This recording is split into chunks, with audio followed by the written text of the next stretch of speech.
This is busy, but it's really not, because I want your eyes just focused on the red circles throughout the architecture. It's the same architecture, but this one is AWS and Azure.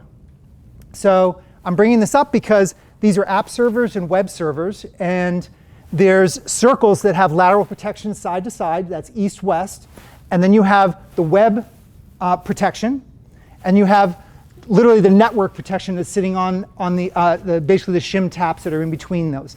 This is in Azure, but it could be in AWS. It could be at a co-location facility.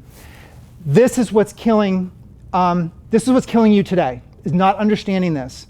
And the app developers are telling you what they want, and they're not security people. And so this architecture on the public cloud, very, very important, where the back doors are, what's the difference between a web application firewall, network application firewall, how you're doing endpoint protection. So the endpoint, it's not just about antivirus. It's like, how am I doing next gen AV? Just like Microsoft can find when you're coming into their identity, they know geographic impossibilities. That type of technology you will need to have in a public cloud, because you want to know what's an impossibility, and you need a machine that has the AI and the machine learning to notify. So this is if you take anything from this SOC as a service, SIM, SIMless SIM, we'll get into those specifics when James is talking, but we want a pane of glass. I'm not going to say single pane of glass. We want a pane of glass to light up. Right here is AWS and Azure. We want that to light up.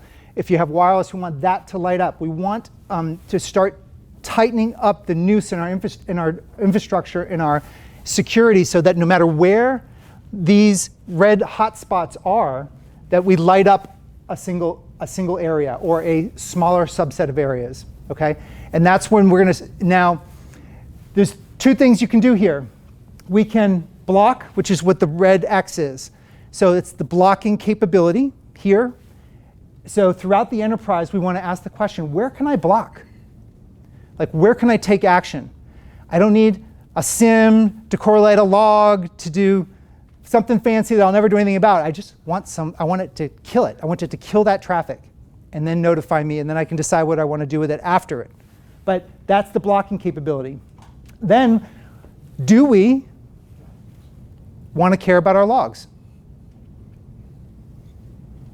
So asking the right question, because the order of magnitude of what the log management is expensive, especially when you don't have an auditor breathing down your neck. So if we can get a SIM outcome without necessarily buying a big expensive log aggregator, it's a worthwhile question to ask.